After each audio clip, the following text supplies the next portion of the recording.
We're all a part of God's body. Stand with me, agree with me. We're all a part of God's body. It is God's will that every need be supplied. You are important to me. I need you to survive. You are important to me. I need you to survive.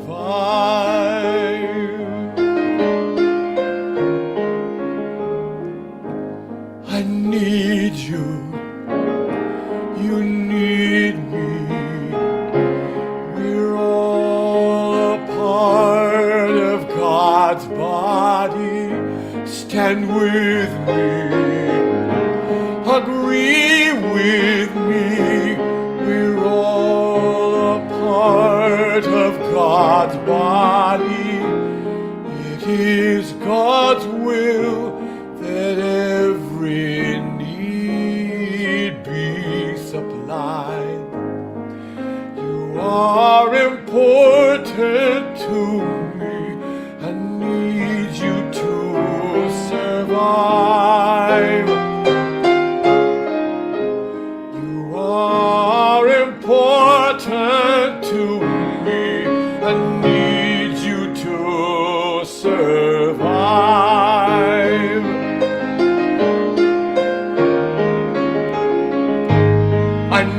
I pray for you, you pray for me. I love you, I need you to survive. I won't harm you with words from my mouth. I love you, I need you to survive. I pray for you, you pray for me. I love you, I need you to survive. I won't harm you with words from my mouth.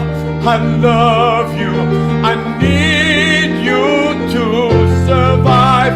I pray for you, you pray for me. I love you, I need you to survive. I won't harm you with words from my mouth. I love you, I need you to survive.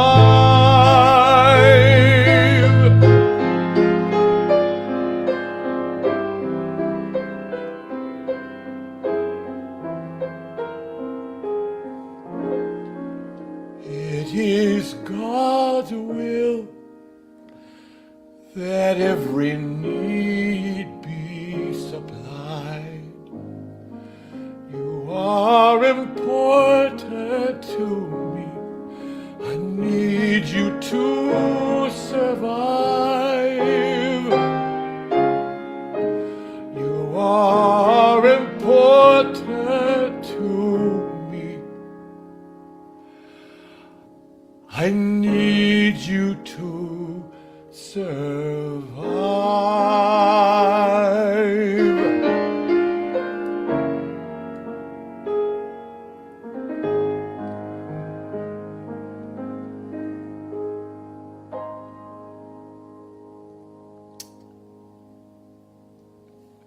Welcome, welcome, welcome.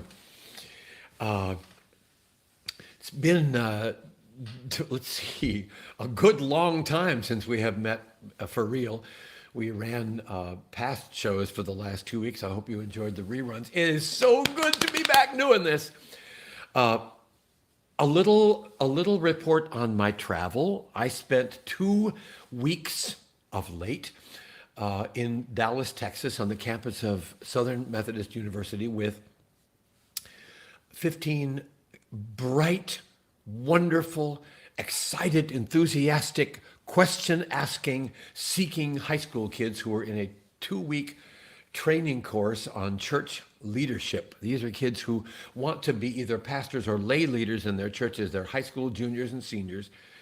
And they had a full day, including Bible study and plenary sessions and prayers, prayer times and mission trips and planning worship events and all kinds of exciting stuff. And in the middle of all that, I got a chance to go to Nashville to sing at the opening of the National Youth Event for the Church of Christ.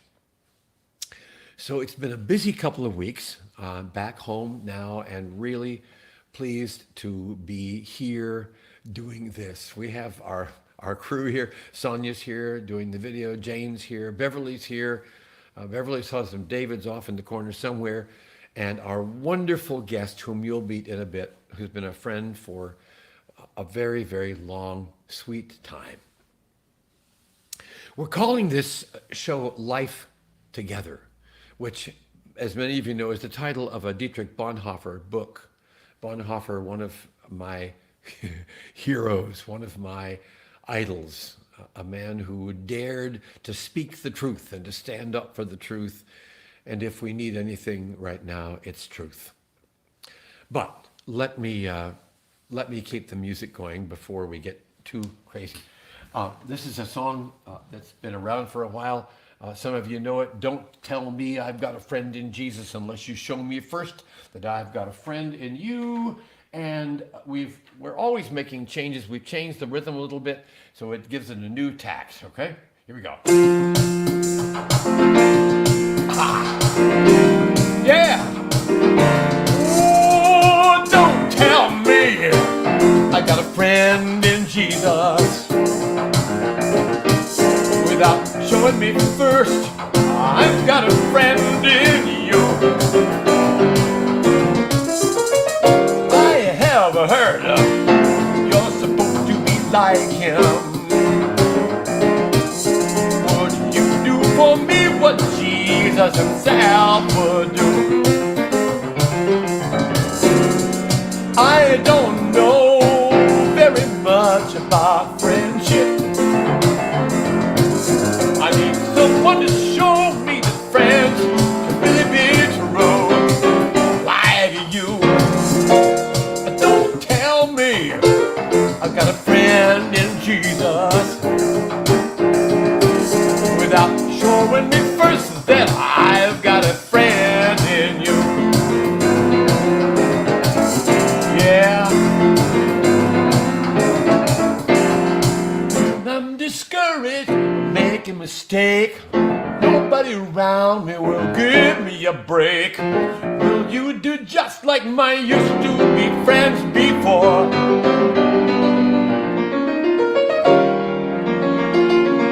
If I get angry and tell you a lie, will you desert me and kick me goodbye? Are you a fair weather friend, or will you be something more? I don't know very much about friendship. I need someone to show me that friends can really be true. Someone exactly like you. Oh, don't tell me I've got a friend in Jesus. Oh yeah. Without showing me first that I've got a friend in you. I get hungry when I'm alone, when I'm flat busted and my fortune is gone. Will you do just like my used to be friends would do? Fill up my cup with empty sympathy. Open up your house and bank account to me. Can I depend on you to come see me through? I don't know very much about friendship. I need someone to show me what friends really be true. Somebody exactly like you, yeah, don't tell me I've got a friend in Jesus without showing me first that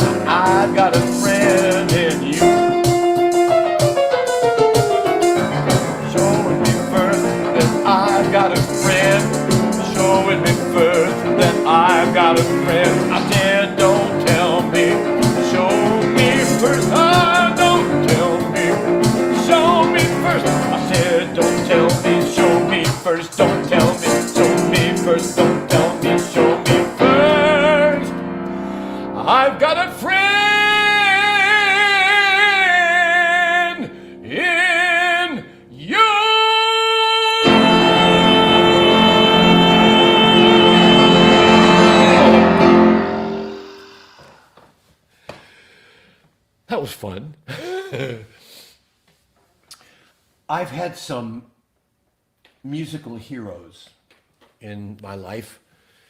Some of them were those people in my high school and college and young married days who sang about justice, who sang about what this country of ours could be, who sang about people whom the rest of the world had left behind, who sang about the environment. Even back in the 60s and 70s, they were singing. There were names like Harry Belafonte, Marvin Gaye, Pete Seeger, Woody and Arlo Guthrie, and so many more. And I wrote a song called Dream Singers about these heroes of mine who dared to sing the song of truth and justice and loving your enemies as much as loving your friends, okay? So this is called Dream Singers.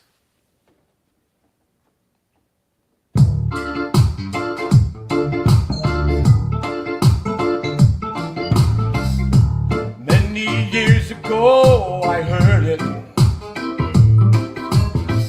Dream song for justice was its name.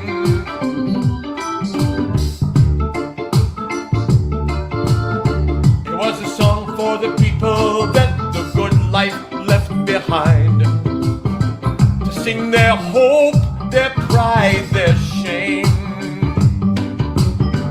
I learned the music from the masters, Belafonte, Seeger, Guthrie, and many more. Hardly know how to sing it. God help me if I ever quit trying. Somebody better ask me what I'm singing for. What I'm singing for.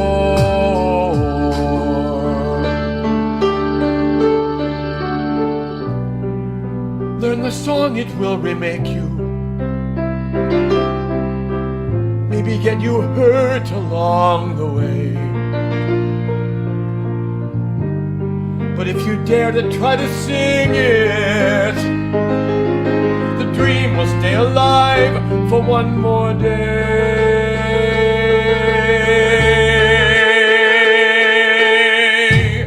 They sang a dream song in Philadelphia, a song that a nation could call its own. It was a song we'd sing together. Nobody would sing this one alone.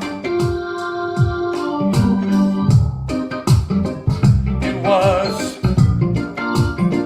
was a song to be sung around the red, white, and blue.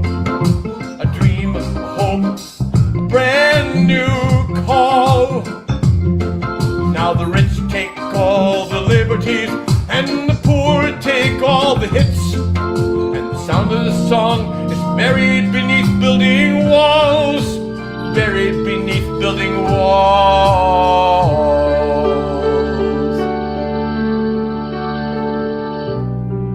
Learn the song, it will remake you. Could get you hurt along the way.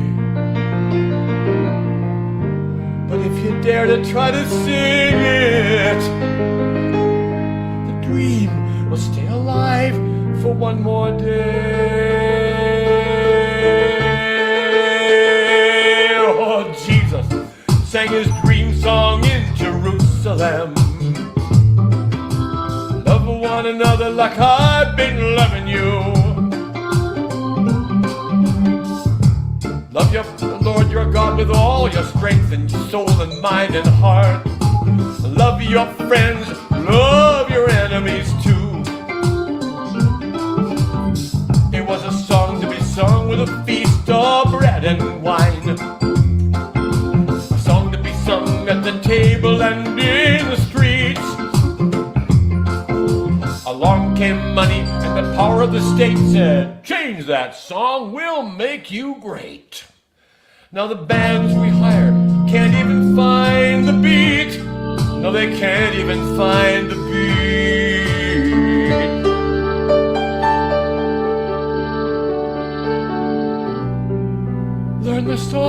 will remake you. Maybe get you killed along the way. But if you dare to try to sing it, then the dream will stay alive for one more day.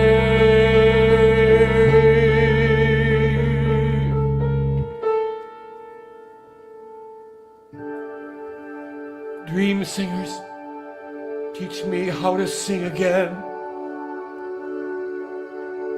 My voice is weak and frail and small.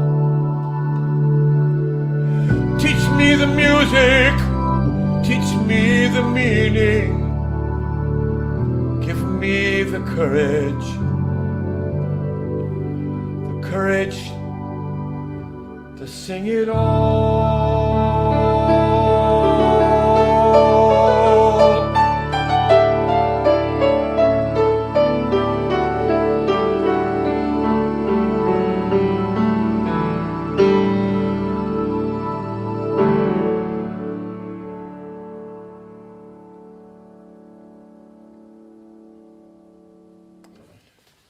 Give me the courage to sing it all. Oh, just a quick note. For the person who may be listening, who asked the question, do you always play the sustain pedal with your left foot? No.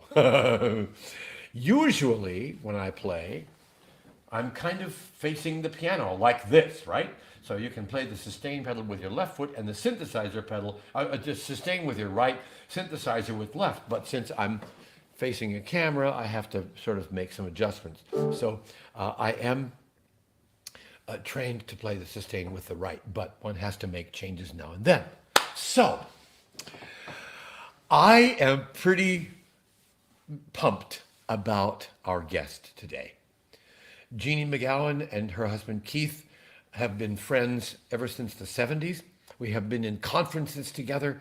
I've slept in their house. I've eaten at their table. We have shared many moments in church work together. And Jeannie and her family have gone through a very exciting and interesting set of life changes that I would like us to talk about, because she embodies so much of what I sing about. So let me have you, my lovely audience. You've welcomed a lot of wonderful people. Would you please welcome Jeannie McGowan? Hi, Jeannie. How are you? Hi, Ken. I'm great. Thank you so much for having me. It's a pleasure, a pleasure, a pleasure. So, we've been friends for a good long time.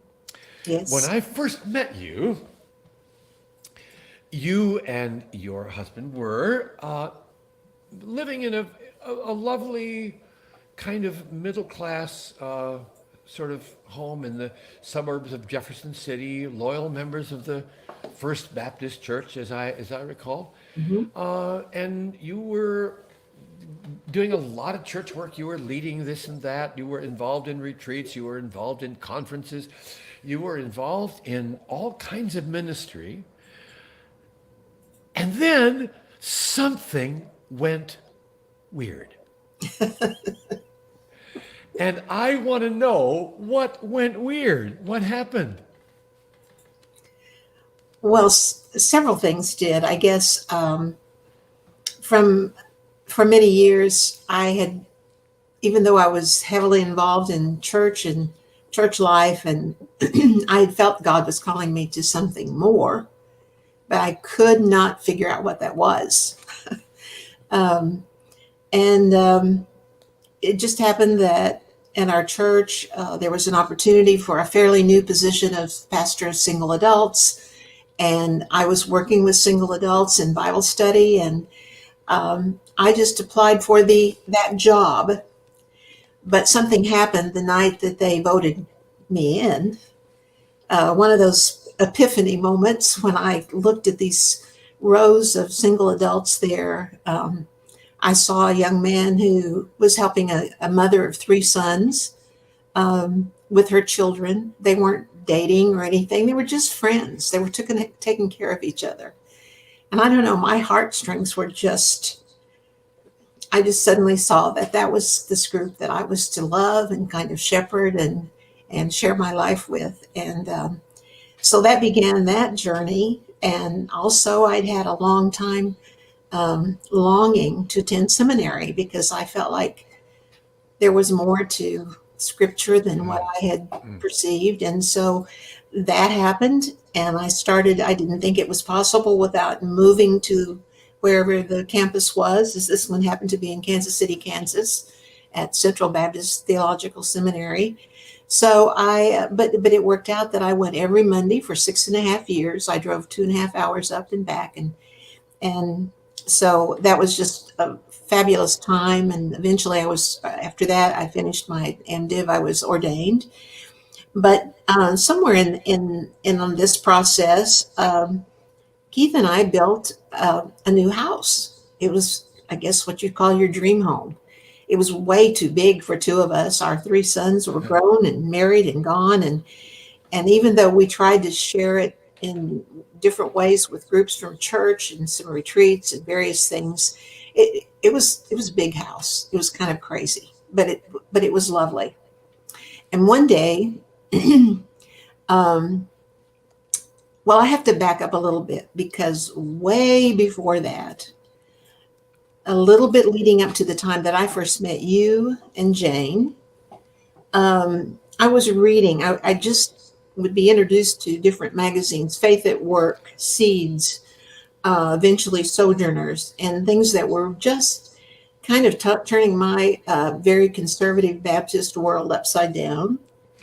But it was wonderful. It was just exhilarating and beautiful. And then this significant week that we spent at Windermere, the Baptist camp there in Missouri, here in Missouri, and you and Jane were there, and almost every night of that camp, we sat up with you and Jane, Keith and I did, and we talked into the hours of the night. Yeah. And at the time, you were living in community with others, a diverse group of people that you shared your expenses and took care of each other and so on. And I was so intrigued by that. And it planted this seed really deep in my soul. And so there was that kind of longing to experience something like that, but it didn't seem like that would ever be possible. Here we were, middle-class family, 3 sons, life going on, and we just weren't in a place to uproot everything and change what we were doing. But we had built this beautiful house and been living there about 4 years. And so this spring morning, Keith was driving with me. I think he was going to drop me off at the church.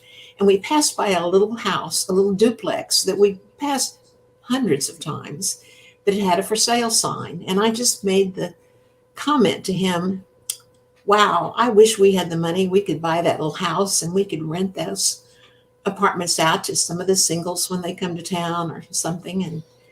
And he didn't respond the way I kind of thought he would. I kind of expected him to say, but we can't. We don't have the money to buy that little house, but he didn't do that. He didn't pour any cold water at all. And so that's kind of like saying sick 'em to me, I guess. And when I arrived at church, I stopped by Melissa Hatfield, our pastor of youth and missions. And I was telling her about it, and she smiled and she said, I've been looking at a couple of houses on Cherry Street that have apartments in them, because she said, I've been thinking about what if a group of us singles, and Melissa was a single adult, got that house and shared the expenses and everything, and been really intrigued. And I said, really? So that very day we drove and looked, took a peek at the houses, and we asked a real estate friend of ours if he'd show them to us, and Keith, and of course the thought then was having some space that we could keep at very modest rent, but have decent housing. They were in good shape, except this one apartment on the bottom floor was almost, had some of the studs torn down. Had been two apartments, and they were thinking of making it into one, and they couldn't decide what to do. And so all of a sudden, this became. I love interior design. I've helped friends do things like that, and had done much with our house that we had built. And suddenly we got the idea of we could come in here and make our space and live right here on Cherry Street. Now you have to know that Cherry Street is about 5 blocks from our church and from the downtown area. It's a easy walkable distance. And at one time, we found this out, after we bought it. But a friend of ours, the highway patrolman, told us at one time it was the worst drug block in the city. And it didn't appear disheveled and terribly run down. It needed a little bit of help, but it wasn't bad. And they happened to be putting a new street and curbs in that summer that we didn't even know that was going to happen. So anyway, long story short, it took us about a year and to get it completely down, demoed, and then build it up and to the space we wanted. And it was quite lovely. But it meant that we moved from a almost 5,000 square foot house to a 1,700 square foot house, which was a challenge. But it was plenty of space, plenty big.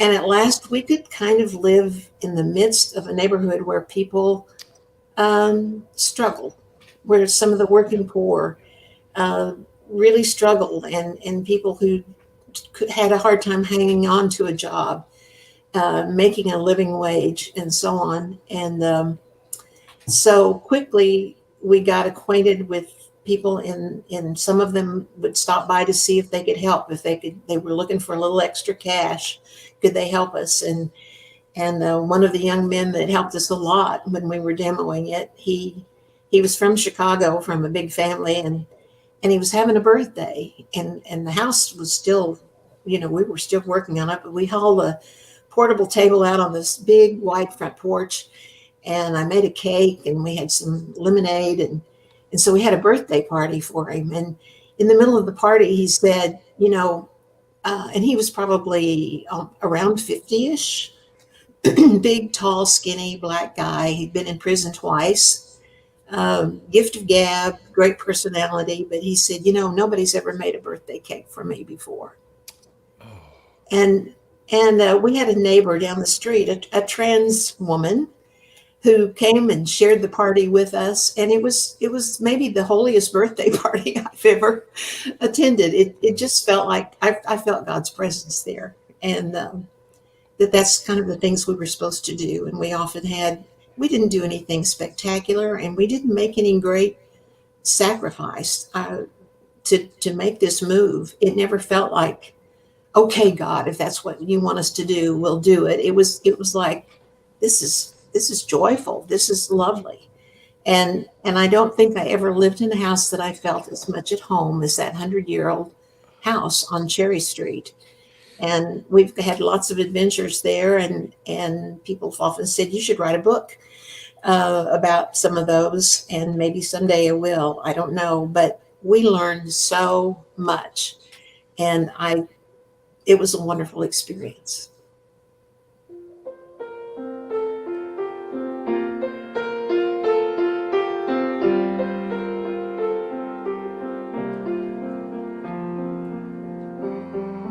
As a cake of bacon, it's been a long, long time. As a table on the front porch, and everyone's invited. Something new in the neighborhood. There's a song in the air. There's a cake of bacon, and everybody's there.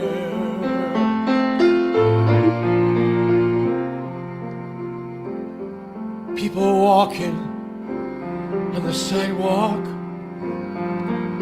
they stop and listen. hearing sounds we've not heard for a long, long time in this neighborhood. There's joy here, there are smiles here, there is song here, there is good cooking here. Everything feels so good.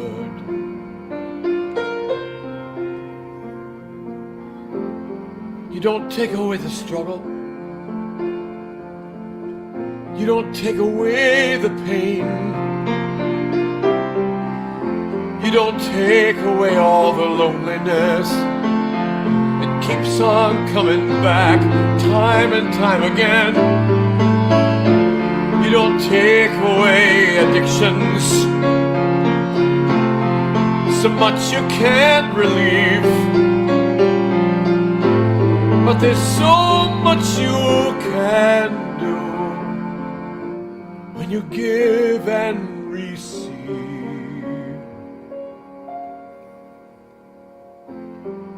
I don't need a handout. I just need some work I can do. I don't need a band-aid. I just need to be standing here with you, doing work in common, work for the common good. Take my hand and help me walk down this brand new road.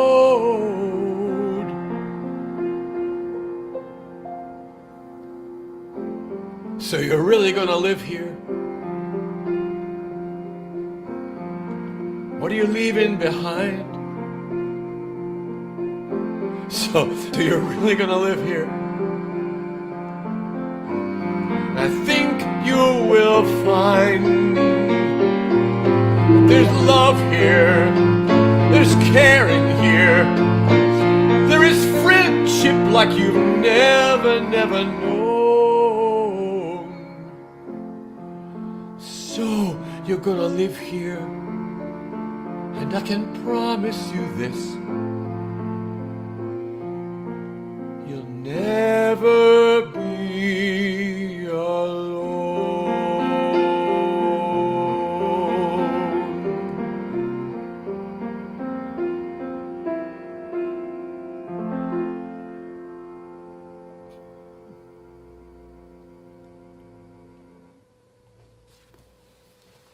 So does that kind of say it? It really does. I'm glad you said that, because people were not projects. Sometimes some people would suggest to us, "Oh, have you found a new project there?" And I said, "No, these people aren't our projects. They're our neighbors. We just moved in to be a good neighbor, and we knew they watched our backs." Yep. You know, I could have walked the dog at 10 o'clock at night, and if there was anybody that bothered me that was new on the street that came up, there would have been people flying out, dreadlocks and all, to say, you know. And a couple of young teenagers rescued Keith when our dog was attacked, and he got wound up in the leash, and I don't know what would have happened if they hadn't come when a dog that was not very friendly attacked our dog. But anyway, I saw such unselfishness, Ken. Some of these people, you know, you think, you don't have any money. Why are you smoking? Cigarettes are so expensive. But I've seen many times have one cigarette left, and a friend come up and say, "Hey, have you got a cigarette?" They give them their last cigarette. Mm-hmm. I'm not so sure I'd be that generous, Ken. If I had an addiction like that, and this was the only thing I had, and I didn't know when I was going to have any money to buy another one, I don't know if I would give it away to someone else. You know, there's just an unselfishness. We saw a lot of really good things, and we saw some really sad things too.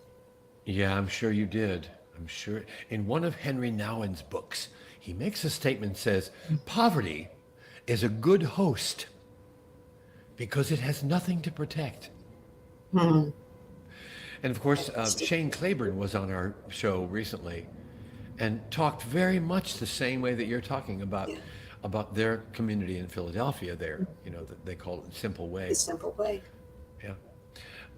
So you had all this wonderful experience and you were working with the church, and I'm sure the church was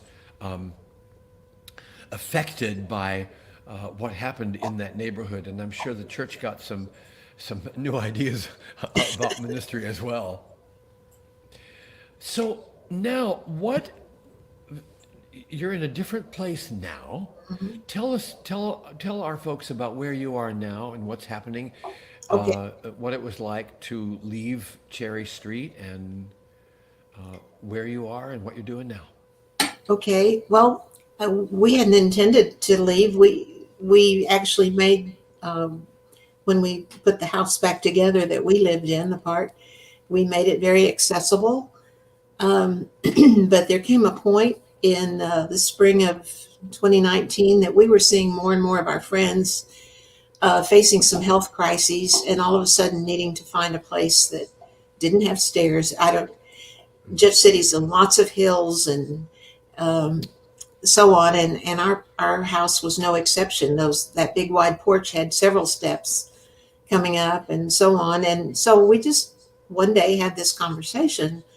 Um, we're fine with steps now, but one of us eventually is not going to be, and what are we going to Yeah, do then? yeah, And yeah, yeah, and yeah. so we knew of a new retirement community, a Baptist retirement community, although not everybody's Baptist in it, which I think is wonderful.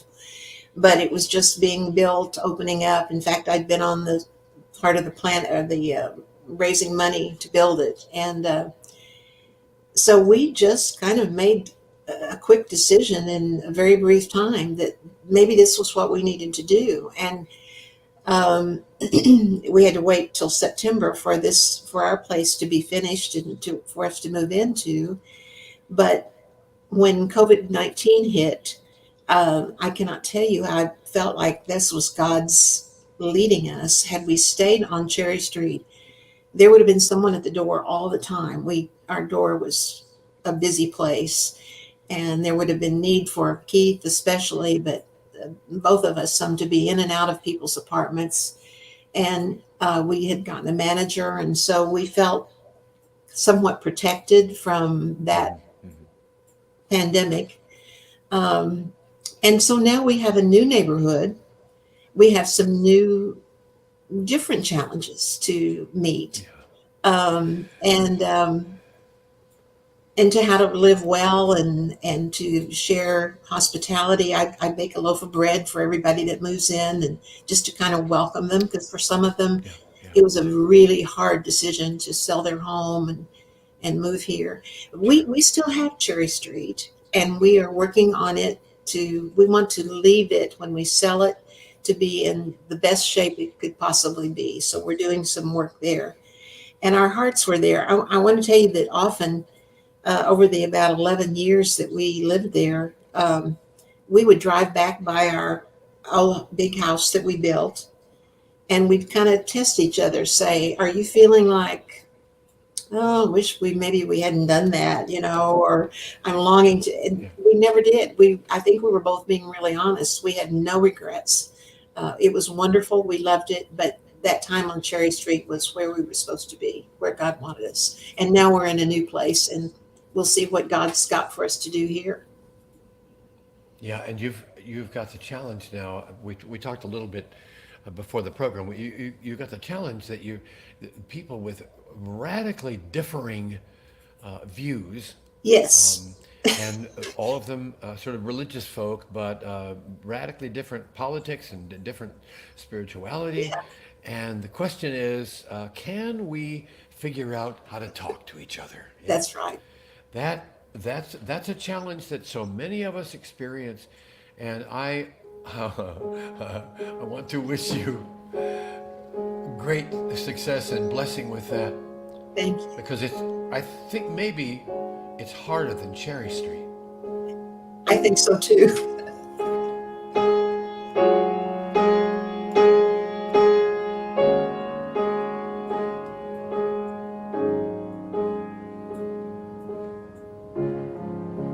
Some things gotta change. Some things got to turn. Some things got to end. Some bridges must be burned. It seems almost easier to live on Cherry Street. And here in this comfortable place, but seems so incomplete.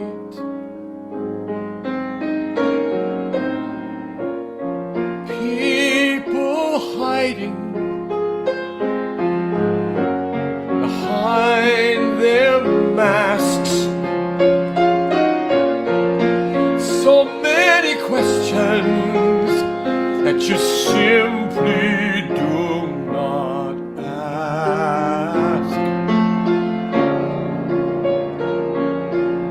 You'll bake the bread, casual conversation, but they'll go in their door, and you will go in yours. So far apart in so many ways. On Cherry Street, it's all there in the open. So far apart in so many ways. You got a lot of work to do. And we surely want to wish the best for you.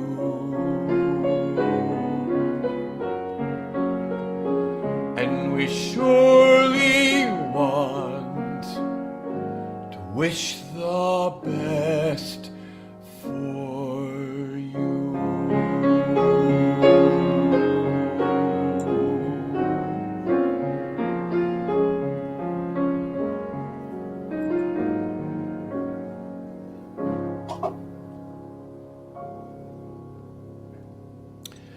Jeannie, you are also pastoring a church. Well, I served as an interim pastor for a year at Bethel Church. It's an American Baptist church in Columbia, and I ended that in December. I am preaching there this coming Sunday, 4th of July, and I got to preach at First Baptist Church in Jeff City just recently. So I love doing those things, but I don't have a regular thing. I'm the same age you are, Ken. I'm retiring. Well, But I have you're no not plans to retiring, retire I anytime know. soon. But anyway, I don't have a full-time responsibility, but I'm glad to help out when I can. I love that Well, I job. tell you what, as our friend, a longtime friend who's now deceased, Bruce Larson, used to Mm. say, "Okay, Jeannie, give 'em heaven." And we want to wish the best for you and all the work that you do. And I kind of hope you write that book about Cherry Street. We Well, need all the people who've had these experiences to write and talk about them, and because so many of us feel like, oh, I know there's a call in my life, but you know, I'm not called to go to Africa. I'm not called to do something all that radical, but this is maybe something I could do, you know. So we thank you for joining our little show, and I hope that you and I can be together again. Give our love to Keith and give our love to all the boys okay. and all the members of the family, and we hope things continue to go beautifully for you. Thank you, Ken. It's been my pleasure. So I want to just give you a few announcements here before we sing our last couple of songs. This is the last show that we're going to do before a break. I'm going to take 3 weeks and hopefully spend some time writing new songs. Many of you who are regulars on this show are saying, you sang that song 3 months ago, or you sang that song 2 weeks ago, you sang that song 4 months ago, you sang all of these songs 17,000 times. Yeah. There are lots of new songs to be written.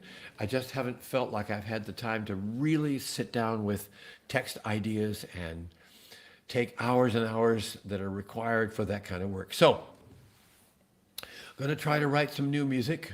I'm going to try to do some intense practicing with voice. Next July, my cantata, The Weaver, is being sung by a mass choir in Carnegie Hall in New York. Those of you who are choir singers, if you have any interest in doing that, you can go to True North Productions /Jubilate. I think Beverly can put the link up for you. You can go, we'll have more announcements about it, but you can join that choir in New York. It comes complete with a hotel stay, with rehearsal, and a dinner cruise around New York after the concert. I'll be singing the solos in the piece.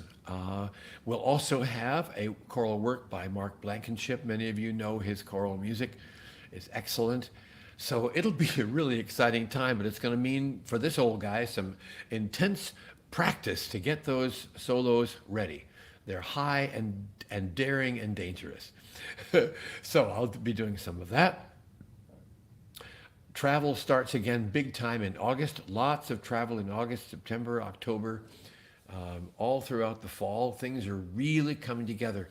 If you would like to have my music in your particular church, write to Beverly, bevvmolen@aol.com, or message us on Facebook or on the website, and we'll be glad to do some talking. Next week, we're having our first of 2 interlude retreats. I tell you week after week, these concerts are sponsored by interluderetreats.org. Interlude Retreats is a nonprofit that provides retreats for church musicians and others who are associated with church music. We're doing 2 retreats this summer, one for new folks and one as a reunion for those who have been with us for the last 11 years. So that's happening in the last week of July. We'll be up in Maine the first part of August. Lots of exciting things happening. There are, I don't know how many shows archived on Facebook and YouTube. You can connect to all those shows. Watch them again when you have time. I would love to have you email us and let us know how you have responded to these shows. We are not quitting. We're reevaluating to see how often we want to do these. I don't want to stop doing them if I have weeks at home. I'd like to do them. We're trying to figure out how often and how many, all that kind of thing, and what the format should be. So we're open to suggestions. Love to get your input. Enough of that, okay? Enough of the announcements. If you'd like to donate to this work, to our retreats, to these concerts, you know that you can donate at interluderetreats.org. There's a donation page, and there are lots of videos to watch about our retreats, about our small church ministry, about our conference ministry. I'd love for you to take a look at those. I think I've covered everything that I need to cover. So, since the 4th of July is coming up, maybe it's time to sing a song. You've sung this 50,000 times. I know, but I'm going to sing it again.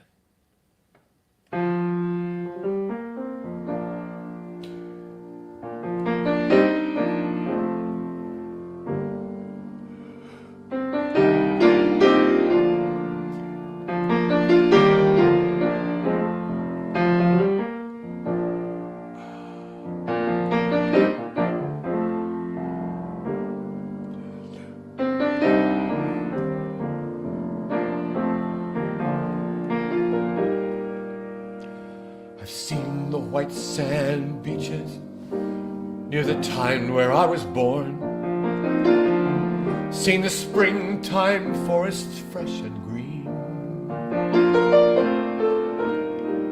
I've walked along the highways, by the fields of standing corns. I breathe the mountain air so fresh and clean. But I've been in other places where it's hard to breathe the air, and the high-rise holocaust blocks the morning sun.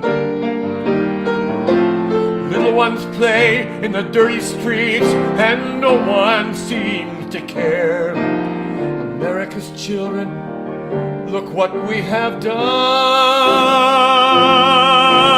I see America through the eyes of love.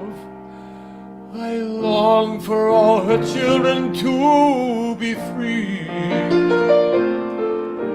And if you see, put your hand to the job. There is work that must be done till freedom's song is sung from sea to sea.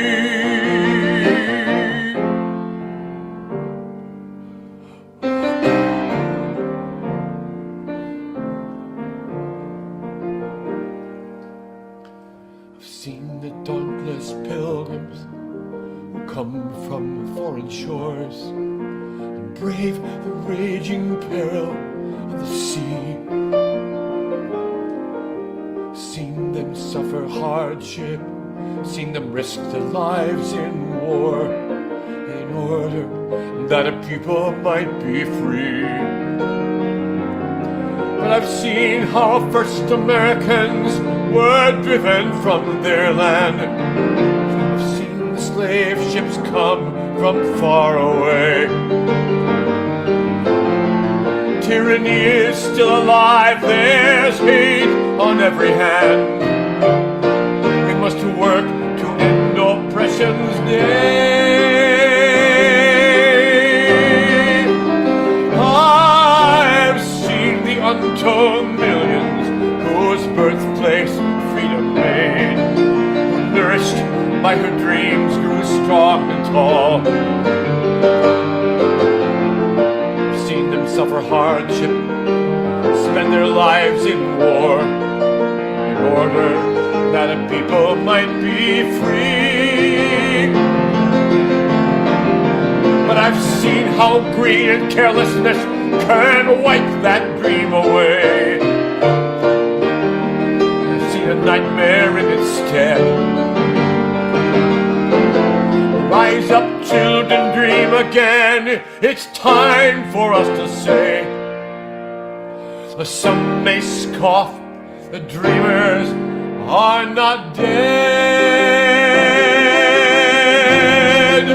The dreamers are not dead. The dreamers are not dead. We are not dead. There are still dreams to be dreamed. There is still truth to be told. Lots of things to be repaired, justice to be served.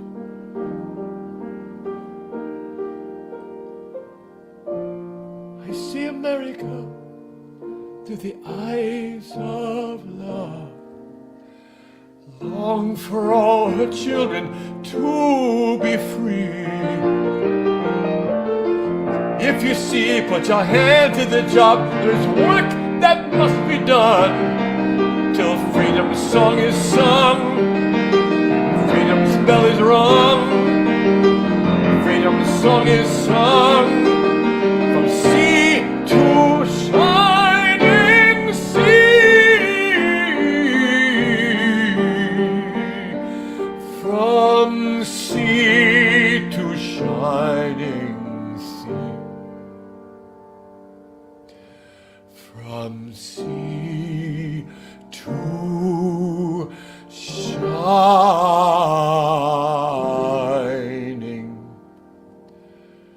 sea.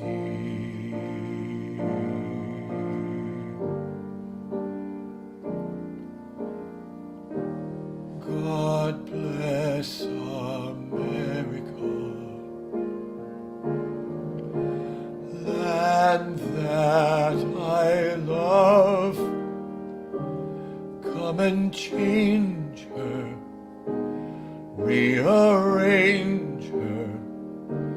Let the Spirit come down from above.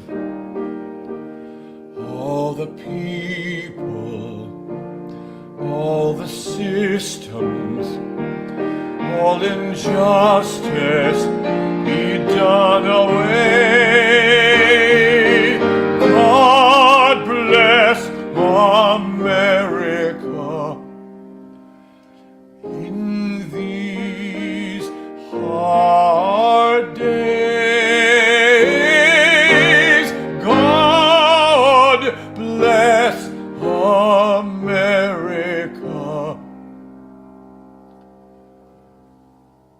in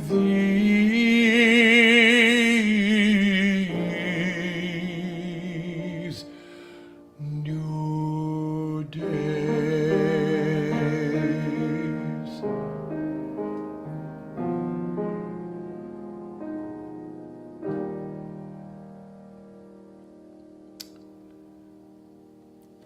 Well, friends, it has been such a pleasure.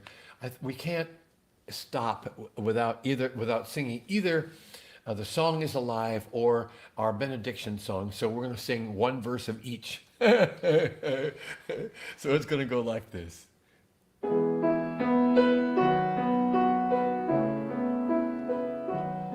Oh, the song is alive everywhere.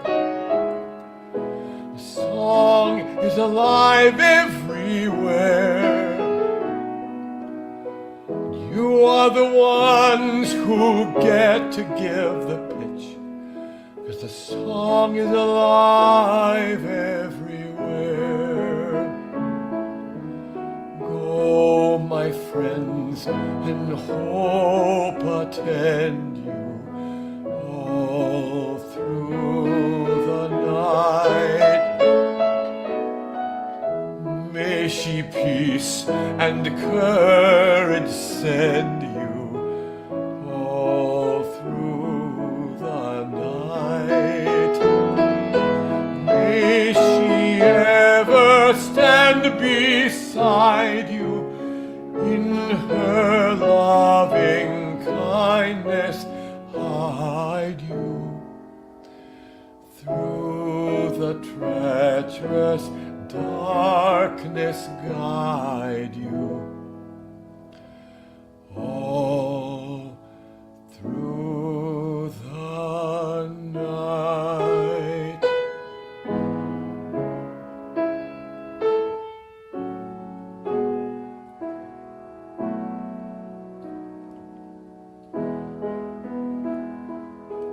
Hope I see you on the road somewhere. Charlie Brown, hope you get that keyboard working, because the remainders have work to do. Good night, everyone. Take care. Be well. Be careful. Be safe. And tell the truth.